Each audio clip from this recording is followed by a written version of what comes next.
नमस्कार, आपके साथ मैं हूं विद्यानाथ झा। हमारे हाईटेक स्टूडियो में आपका स्वागत है। बात 15 जनवरी देर रात की है। सैफ अली खान पर जानलेवा हमला हुआ। वो खून से लथपथ थे। उनके शरीर के अंदर चाकू का टुकड़ा फंसा हुआ। शुरुआत में तो यह तक कहा गया कि सैफ पैरालाइज्ड हो सकते थे, लेकिन बाल बाल बच गए। लेकिन फिर मामला एकदम से 360 डिग्री घूम गया। सैफ अली खान पर हमले को लेकर अलग अलग थ्योरीज सामने आने लगी। जिन्होंने बयान दिया वो मैच नहीं हो रहा है। आरोपी को लेकर भी तरह तरह के दावे किए जा रहे हैं। दावा तो यह भी है कि पकड़ा गया आरोपी कोई और ही है।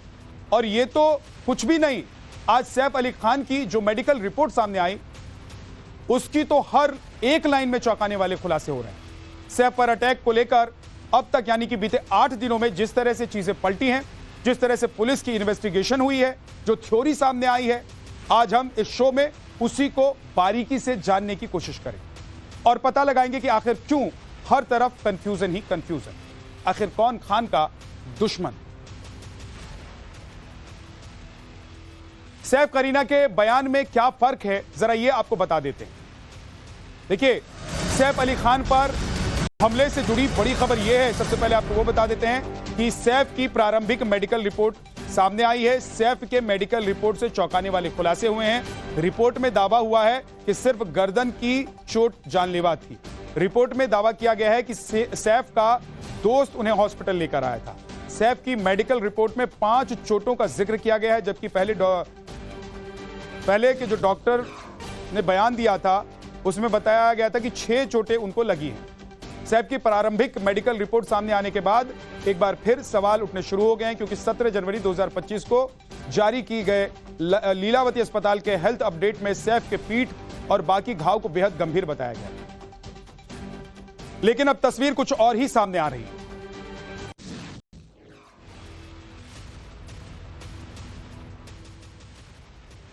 16 तारीख को जब सैफ को जख्मी हालत में मुंबई की लीलावती अस्पताल ले जाया गया था, तब कई बातें सामने आई थी, जैसे सैफ को कहां कहां चोट लगी है, किस हथियार से हमला किया गया था और सैफ को कौन आदमी घायल हालत में अस्पताल लेकर गया था। लेकिन अब आई मेडिकल रिपोर्ट में कई बातें पहले की बातों से मेल नहीं खा रही हैं। तो चलिए अब आपको उन बातों के बारे में बताते हैं जो पहले बताई गई थी और जो अब कही जा रही हैं। ये देखिए, पहले कहा गया था कि ऑटो ड्राइवर ने सैफ को अस्पताल पहुंचाया था, लेकिन अब जो खुलासा हुआ है उसके मुताबिक सैफ के दोस्त अफसर जैदी ने उन्हें हॉस्पिटल पहुंचाया था। पहले यह कहा गया कि सैफ को 16 जनवरी के तड़के 2 से 3 बजे हॉस्पिटल में एडमिट कराने की बात कही गई थी। अब जो खुलासा हुआ है उसके मुताबिक सैफ को अस्पताल में 16 को तड़के 4 बजे एडमिट कराया गया था। पहले अस्पताल के डॉक्टरों ने बताया कि सैफ को 6 गंभीर चोटें आई, लेकिन मेडिकल रिपोर्ट में जो बात अब सामने आ रही है उसके मुताबिक सैफ को 5 जगहों पर उनके शरीर पर चोट आई। पहले पीठ, गर्दन, दाहिने कंधे, कलाई, कोहनी पर जख्म और स्पाइनल कॉर्ड में गंभीर घाव का जिक्र किया गया था। लेकिन अब जो कहा जा रहा है उसके मुताबिक पीठ, कलाई, गर्दन, कंधे पर कट का जख्म है और कोहनी पर खरोच के निशान मिलने की बात कही गई। लीलावती हॉस्पिटल की प्राथमिक जांच रिपोर्ट में इस बात का खुलासा हुआ कि सैफ अली खान को 4 बजे एडमिट किया गया और उन्हें एडमिट करने के लिए उनके दोस्त अफसर जैदी जो है वो अस्पताल में मौजूद थे। लेकिन जब अफसर जैदी से हमने ये बातचीत की तो उन्होंने कहा कि उन्हें ऑटो रिक्शा में लेके जाने वाले शख्स अफसर जैदी नहीं थे, जबकि इससे पहले Bhajan Singh Rana auto rickshaw driver जिसने सैफ को अस्पताल पहुंचाया, उनका ये कहना था कि उस दिन रात को सैफ अली खान यहाँ कोने में बैठे थे, उसके बाद बीच में उनका बेटा तैमूर बैठा था और तीसरा एक शख्स जो है वो कोई एक अधेड़ उम्र का कोई एक शख्स था। तो ऐसे में अगर अफसर जैदी जो है वो अगर उन्हें अस्पताल नहीं ले गए तो आखिर वो तीसरा शख्स कौन था। अफसर जैदी का कहना है कि मुझे 3:30 बजे अस्पताल से कॉल आया और मैं 4 बजे अस्पताल पहुंचा ताकि मैं एडमिशन की फॉर्मेलिटी पतौदी परिवार की तरफ से पूरा कर सकूं। ये उनका वर्जन जो मीडिया रिपोर्ट्स के मुताबिक बाद में सामने आया, जहां पे उन्होंने अपनी सफाई पेश की। लेकिन सवाल ये है कि आखिर एडमिशन फॉर्मेलिटी के लिए अफसर जैदी की जरूरत क्यों पड़ी। जो तीसरा शख्स ऑटो में सवार था जो सैफ अली खान को हॉस्पिटल ले गया, आखिर वो कौन था और उसने ये फॉर्मेलिटीज कंप्लीट क्यों नहीं की। ऐसे कई सारे जो सवाल है अब वो ये उठने लगे हैं। एक सवाल ये भी उठने लगा है कि मेडिकल रिपोर्ट कहती है कि उन्हें 4 बजे एडमिट किया गया, जबकि पहले डॉक्टरों ने कहा कि उन्हें 2 बजे अस्पताल लाया गया। कई सारे विरोधाभास जो हैं वो अब एक के बाद एक इस मामले में सामने आने लगे हैं और इसीलिए बार बार यही आवाज अब उठ रही है कि इस पूरे मामले में सैफ अली खान, करीना कपूर, पटौदी परिवार को सामने आकर के पूरे तथ्य जो सामने रखने चाहिए, खुलासा करना चाहिए ताकि जो सच है वो सामने आ सके। वीडियो जर्नलिस्ट राकेश चावला के साथ राकेश त्रिवेदी, मुंबई, टाइम्स नाउ, नव भारत। सिर्फ यही नहीं, मेडिकल बुलेटिन को लेकर भी सवाल खड़े हो रहे हैं। 17 जनवरी को डॉक्टर्स ने जो बयान दिया था और आज जो मेडिकल बुलेटिन आया है, दोनों में अंतर है, वो दोनों मेल नहीं खाती हैं। पहले क्या कहा गया था और अब क्या कहा जा रहा है वो जरा मैं आपको बता देता हूं। देखिए, पहले यह कहा गया कि पीठ में गंभीर चोट लगी है, अब यह कहा जा रहा है कि पीठ पर सिर्फ 0.5 सेंटीमीटर के कट की बात है, जो अब रिपोर्ट आई है। पहले कहा गया कि स्पाइनल कॉर्ड में गंभीर घाव है, अब कहा जा रहा है कि पीठ के घाव की गंभीरता मामूली है। अब जो रिपोर्ट आई है, ये रिपोर्ट की बात बता रहे हैं हम। पहले आप सुनते होंगे, डॉक्टर साहब एक आते थे, वो बयान देते थे, वो पूरी जानकारी देते थे। पहले कहा गया कि 2 से 2.5 इंच तक चाकू सैफ के पीठ में घुसा हुआ था, अब कहा जा रहा है कि पीठ का जो जख्म है वो 1 इंच से भी कम बताया जा रहा है। इस सनसनीखेज रिपोर्ट के सामने आने के बाद लीलावती अस्पताल के डॉक्टर्स पर सवाल उठने लगे हैं। सबसे पहले आप 17 जनवरी को आई सैफ का ऑपरेशन करने के बाद जो डॉक्टर्स की रिपोर्ट है वो सुनिए कि उन्होंने क्या कहा था। He sustained major injury to the thoracic spine due to a lodged knife in his spine. Surgery was performed to remove the knife and also repair the leaking spinal fluid.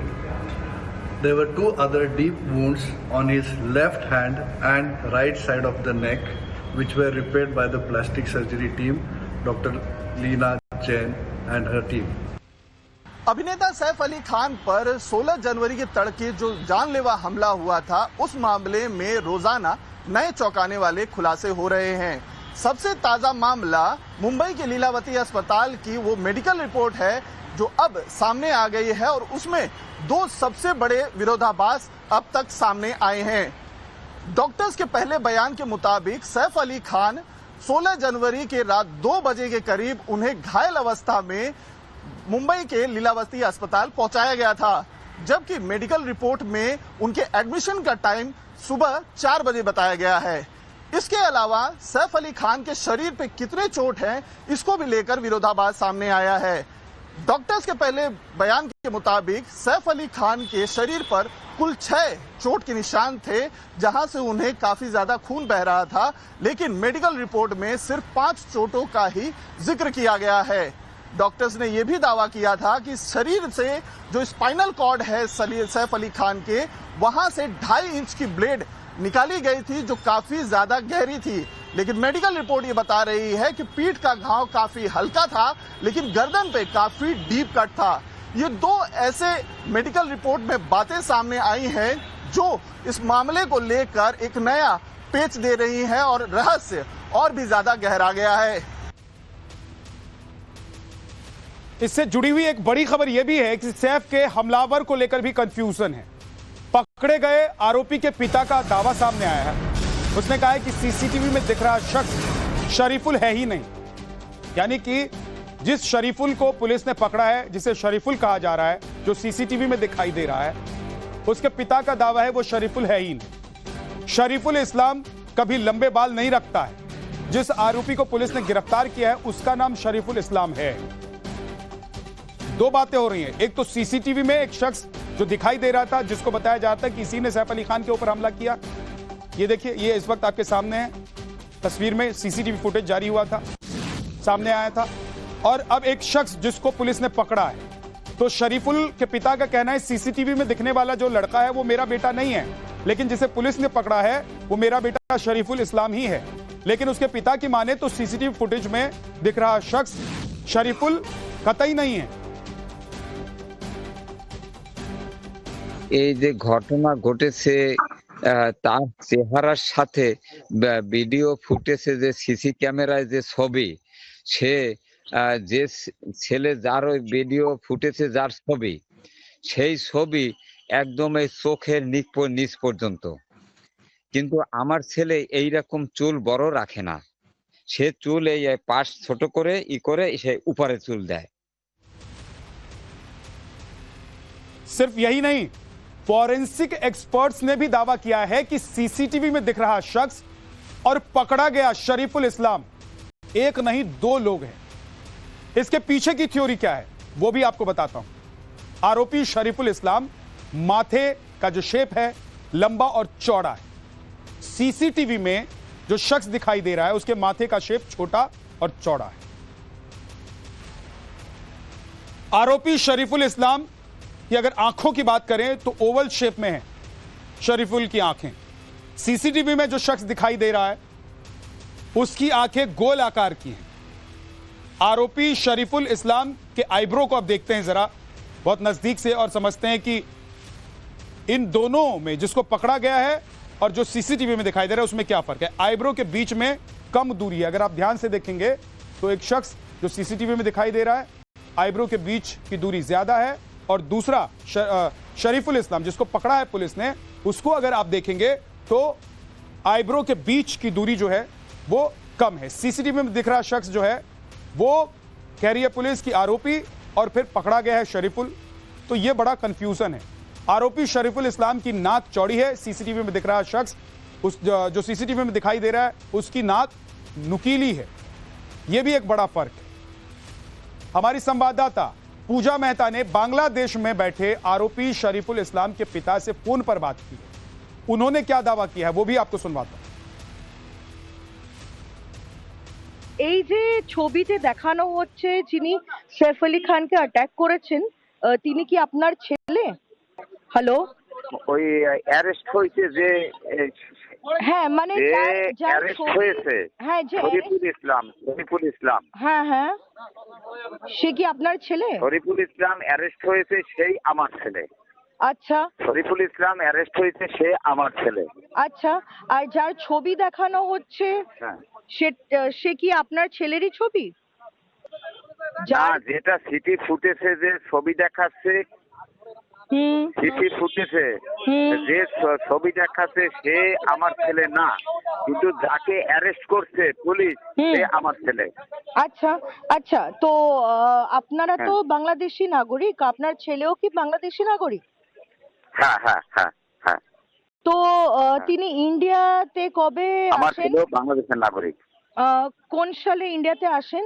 ইন্ডিয়ায় চলে গেছেন 2024 সালের মার্চ মাসের শেষ সপ্তাহ অথবা এপ্রিলের প্রথম সপ্তাহে 2024 সালের। আচ্ছা, তো তিনি কি ভ্যালিড ভিসা পাসপোর্টে এসেছেন? উনি কি ভারতে ভ্যালিড ভিসা আর পাসপোর্ট নিয়ে এসেছেন? বিনা ডকুমেন্টসে হ্যাঁ। বিনা ডকুমেন্টে? না, বিনা ডকুমেন্টসে। আচ্ছা আচ্ছা, উনি কি করতে এসেছিলেন ভারতে? না, উনি তো হোটেলে কাজ করতেন এখান থেকে গিয়া। আচ্ছা, কোন হোটেলে, কোন রাজ্যে? হোটেলে না, সেইটা আমি তো বলতে পারবো না। सैफ अली खान पर जिस शख्स ने वो हमला किया था उसके पिताजी से हमने एक एक्सक्लूसिव बातचीत की है। टाइम्स नाउ नवभारत ने ट्रैक किया है उसके पिता को जो फिलहाल बांग्लादेश में रहता है। उन्होंने कुछ सनसनीखेज खुलासे किए हैं। सबसे पहले तो उस शख्स के पिताजी ने कहा कि जिसकी गिरफ्तारी हुई है वो जरूर उनका बेटा है, लेकिन जो तस्वीर सीसीटीवी फुटेज के तौर पे दिखाई जा रही है वो उनका बेटा नहीं है। साथ ही उन्होंने ये बताया कि वो फिलहाल बांग्लादेश में रहते हैं, वो बांग्लादेश के नागरिक है और उनका बेटा यानी कि जिसने सैफ अली खान पर हमला किया था वो भी बांग्लादेशी नागरिक है। उन्होंने बताया कि 2024 में वो बिना किसी वैलिड दस्तावेज के भारत में दाखिल हुआ। लगभग जो है मार्च के अंत में 2024 में वो भारत में दाखिल हुआ था और वो भी बिना किसी वैलिड पासपोर्ट और वीजा के।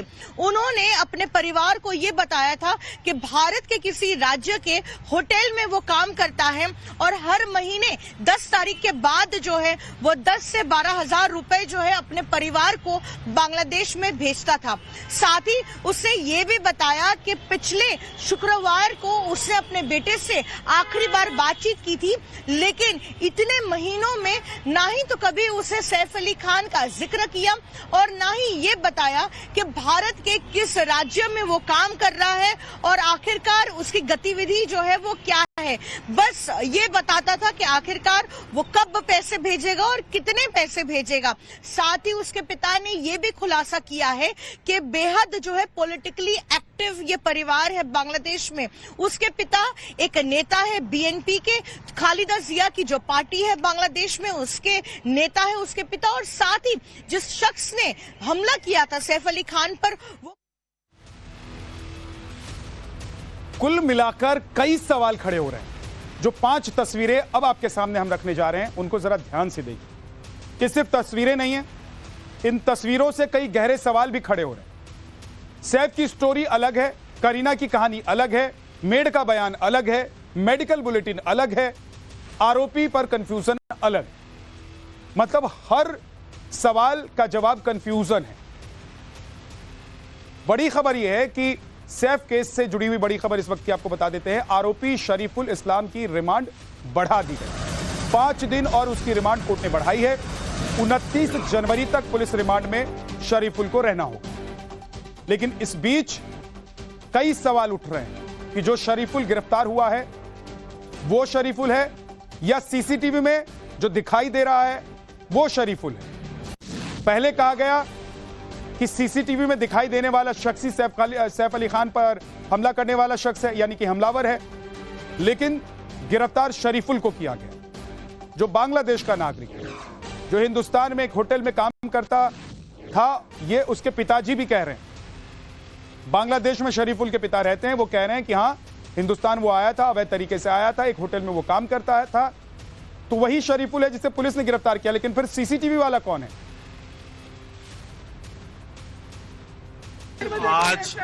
आज कोर्ट में पहली बात तो फर्स्ट रिमांड में सेक्शन बढ़ाने की बात की गई थी। 109 जो ऐड करने जा रहे थे पुलिस ने वो आज ऐड नहीं किया है।